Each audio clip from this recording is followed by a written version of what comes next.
Hello everyone, welcome to our channel Fly School, and today we are going to study second part of a chapter what, where, how and when. Okay, so yesterday or in the previous video we have read till here. We have read till here. So today we are going to start from the new topic, that is what do dates mean.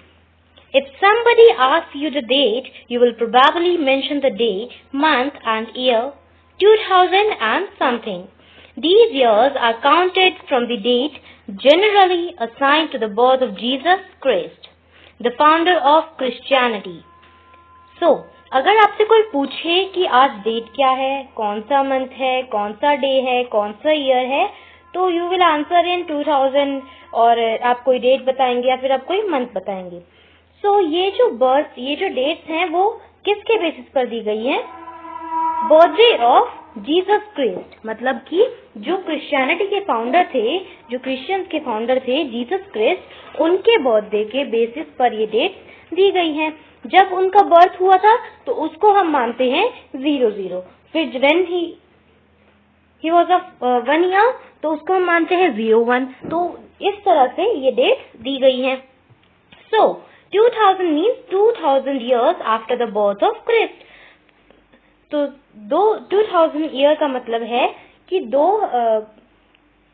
Jesus Christ के birth के 2000 साल बाद. All dates before the birth of Christ are counted backwards and usually have the letters BC before Christ added on. जो भी dates Jesus Christ के birthday से पहले की होती हैं, उनको हम BC से डिनोट करते हैं, मतलब कि before Christ. In this book, we will refer to dates going back from the present using 2000 as our starting point. BC, letters with dates. BC, we have seen standards for before Christ. You will sometimes find AD. जिस तरह से BC होता है, इस तरह से यहाँ पर AD है. This stands for two Latin words, Anno Domini, with meaning in the year of the Lord. So 2000 can also be written as AD 2012. मतलब कि Anno Domini मतलब कि जो उनके आने के जो बाद हुआ है, ठीक है, जब लॉर्ड आ चुके थे उनके आने के बाद. तो AD 2000 जो हमारा अभी ईयर 2012 चल रहा है या 2021 जो चल रहा है, उसको हम लिख सकते हैं AD 2012, AD 2021. Okay. Sometimes CE is used instead of AD and BCE instead of BC. कई बार हम AD की जगह पर CE यूज करते हैं और BCE की जगह पर BC की जगह पर BCE यूज करते हैं. The letter CE stand for common era. CE को हम बोलते हैं common era और BCE को हम बोलते हैं before common era. We use these terms because the Christian era is now used in most countries of the world. तो हम इन टर्म्स को इसलिए यूज करते हैं, जो क्रिश्चियन एरा है वो ज्यादा से ज्यादा कंट्रीज में यूज किया जाता है. In India, we began using this form of dating from about 200 years ago. हमने इंडिया में इस चीज को, इन डेट्स को यूज करना, इस तरह से यूज करना कम से कम 200 साल पहले शुरू किया. And sometimes the letters BP means before present are used. और कई बार जो लेटर्स है BP यूज होता है, जिसको हम before present बोलते हैं. Okay? Find two dates mentioned on page 3 with set of letters. Would you use for them? तो ये आपको खुद से करना है. Elsewhere, we have seen that inscriptions are inscribed on hard surfaces. Many of these were inscribed several hundred years ago. All inscriptions contain both scripts and languages. Languages which were used as well as scripts have changed over time. So, how do scholars understand what was inscribed? तो inscriptions जो होते हैं वो inscribed होते थे hard surfaces पे. उसके ऊपर स्क्रिप्ट्स होती थी, अलग अलग लैंग्वेज में होती थी, ठीक है. तो लोगों को पता कैसे चला कि स्कॉलर जो थे, हमारे जो विद्वान थे, उनको पता कैसे चला कि इसके ऊपर क्या लिखा हुआ है? This can be done through a process known as decipherment. तो ये इसको समझने का काम एक प्रोसेस के थ्रू किया जाता है जिसको हम बोलते हैं डेसिफरमेंट। तो यहाँ पर देखिए कुछ साइंस यहाँ पर बने हुए हैं और उनके लिए अल्फाबेट दिए गए हैं। Like this is a square, उसके लिए P है। सेमी सर्कल के लिए इन्होंने T दिया है। यहाँ पर एक और इस तरह का एक पिक्चर बना हुआ है जिसको इन्होंने O से डिनोट किया है। यहाँ पर लाइन का पिक्चर बना हुआ है, L से डिनोट किया है। तो इस तरह से इन्होंने, मतलब जो पहले जो चीजें इंस्क्राइब थी वो इस तरह से इंस्क्राइब थी, और उसको कन्वर्ट करने के लिए, अपनी लैंग्वेज में कन्वर्ट करने के लिए स्कॉलर्स ने एक नया प्रोसेस जो था वो डेवलप किया जिसको हम डेसिफरमेंट बोलते हैं। Okay, one of the most famous stories of decipherment comes from Egypt, a country in North Africa where there were kings and queens about 5,000 years ago. तो इसकी जो स्टोरी है डेसिफरमेंट की, जो बहुत ही फेमस है, वो आती है इजिप्ट से, जो कि एक कंट्री है नॉर्थ अफ्रीका में, जहाँ पर किंग्स और क्वींस की बात होती है 5,000 साल पहले। Rosetta is a town on the north coast of Egypt, and here an inscribed stone was found which contained inscriptions in 3 different languages and scripts. तो रोसेटा एक जगह थी नॉर्थ कोस्ट ऑफ इजिप्ट में, इजिप्ट के north coast में, जिसके वहां पर इंस्क्राइब्ड स्टोन्स मिले, जिनके ऊपर इंस्क्रिप्शन कर रखा था, वो स्टोन्स वहां पर मिले, विच कंटेन्ड इंस्क्रिप्शंस इन 3 डिफरेंट लैंग्वेजेस। और वो जो इंस्क्रिप्शन था वो 3 अलग अलग लैंग्वेजेस में था, और स्क्रिप्ट जो थी वो 3 अलग अलग लैंग्वेज में थी, जो कि 3 लैंग्वेज थी, ग्रीक और 2 फॉर्म थी इजिप्टियन की। Scholars who could read Greek figured out that the names of kings and queens were enclosed in a little frame called a cartridge. तो वहां पे जो स्कॉलर्स थे उन्होंने देखा कि जो किंग्स और क्वीन के जो नाम हैं वो एक छोटे से फ्रेम में एनक्लोज किए गए हैं, जिसको हम कार्टेज बोलते हैं। They then placed the Greek and the Egyptian signs side by side and identified the sounds for which the Egyptian letters stood. फिर उन्होंने क्या किया, उनके जो साइंस है उनको साइड बाय साइड रखा और जो साउंड्स थी उनको इजिप्टियन लेटर्स से समझा। As you can see, a lion stood for L.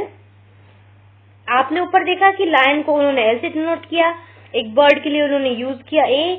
Once they knew what the letters stood for, they could read other inscription as well. जब उन्होंने एक बार पता लगा लिया कि ये जो इंस्क्रिप्शंस हैं, ये जो साइंस हैं, वो किस चीज को डिनोट करते हैं, तो उसके बाद उन्हें इंस्क्रिप्शंस पढ़ने में और ज्यादा आसानी होने लगी। मतलब फिर उन्होंने सारे इंस्क्रिप्शंस पढ़ डाले। Imagine, so you have to interview an archaeologist, prepare a list of 5 questions that you would like to ask her or him. Okay, so now we will continue with the exercise of this chapter. Okay, students, we have matched the following with us.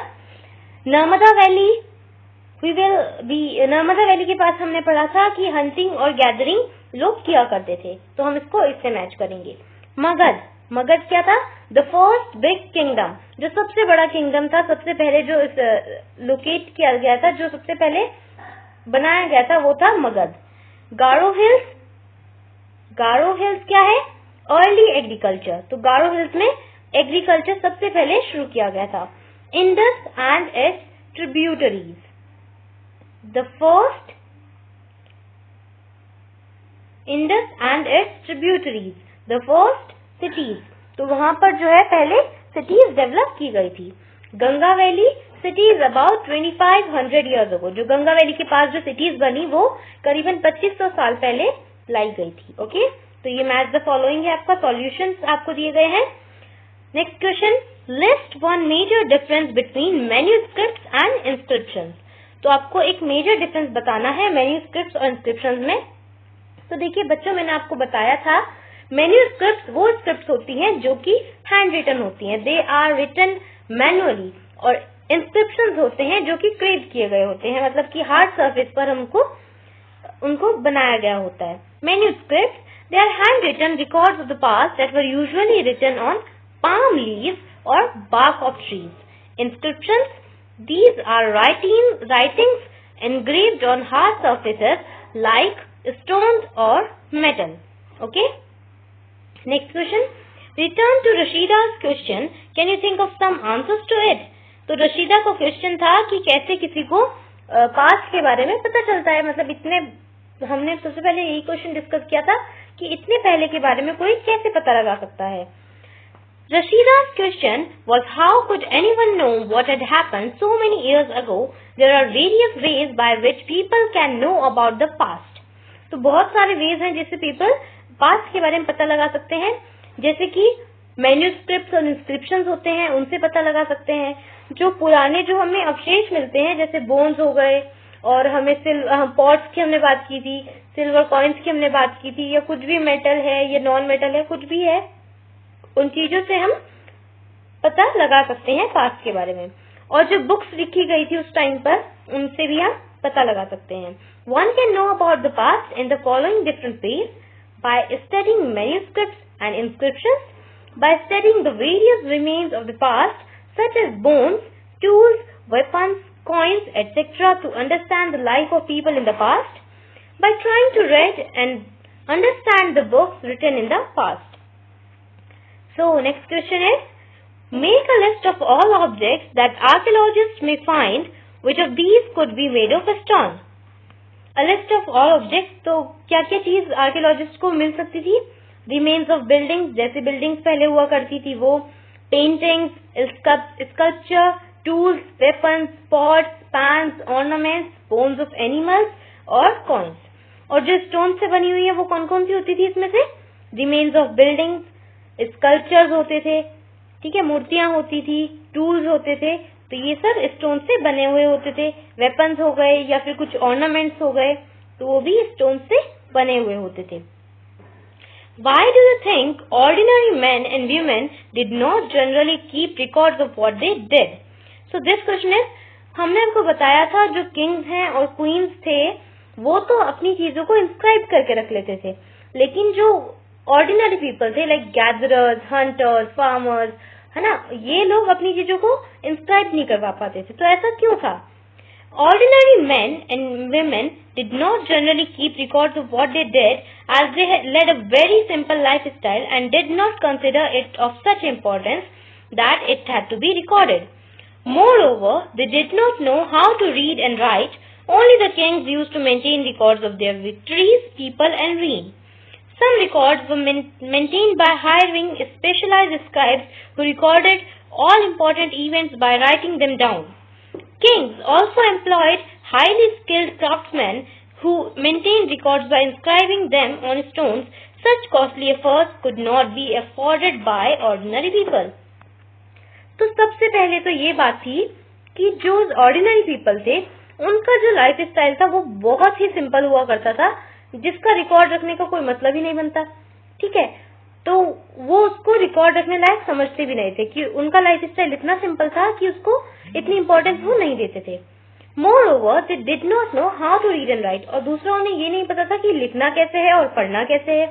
तीसरी चीज ये थी कि जो Kings और queen's हुआ करते थे वो किसी न किसी को अपने अंडर में रिकॉर्ड रखने के लिए रख लिया करते थे.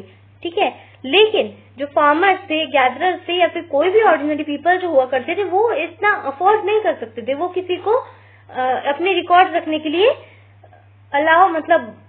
अफोर्ड नहीं कर सकते थे, इसलिए वो रिकॉर्ड रखना इतना इम्पोर्टेंट नहीं समझते थे. और उनके लाइफ स्टाइल में कोई ऐसी विक्ट्रीज या फिर रीन या फिर कोई उन्होंने कोई अच्छा काम किया भी हो तो कोई बड़ा काम जिसके लिए जो वो सबके लिए कर सके ऐसा कुछ हुआ भी नहीं होता था. तो उनका लाइफ स्टाइल जो होता था बहुत ही सिंपल होता था, जिसका रिकॉर्ड रखना वो जरूरी नहीं समझते थे. Describe at least 2 ways in which you think the lives of kings would have been different from those of farmers. कम से कम 2 ways हमको बताने हैं जिसमें आपको लगता है कि जो लाइफ ऑफ किंग्स और क्वींस थी, जो किंग्स की लाइफ थी वो फार्मर्स से अलग थी. तो वो कैसे थी? सबसे पहले कि किंग्स के पास पावर होती है, ऑर्डिनरी पीपल के पास बहुत लिमिटेड पावर्स होती हैं कि वो अपनी पूरी लाइफ बिना किसी पावर के भी निकाल सकता है. Kings lived in places while the farmers lived in huts. तो किंग जो थे वो महल में रहते थे, फार्मर्स जो थे वो झुग्गी झोपड़ी होती है उनमें रह लिया करते थे। Kings fought battles to protect his kingdom and people from enemies where the farmers produce. तो किंग्स का काम सबसे ज्यादा क्या था कि अपने किंगडम को, अपनी जो जनता है, अपनी जो पब्लिक है, उसको एनिमीज से बचाना। लेकिन वेयर एज फार्मर का काम क्या था? सिर्फ फूड प्रोड्यूस करना। Okay, so this was a chapter. We have explained this chapter, okay, and we have also done the exercise of this chapter. So we'll provide you the PDF of all the exercise in the description box. I hope you like my video. If you like my video, please share, subscribe and like, and don't forget to press the bell icon. Okay, thank you.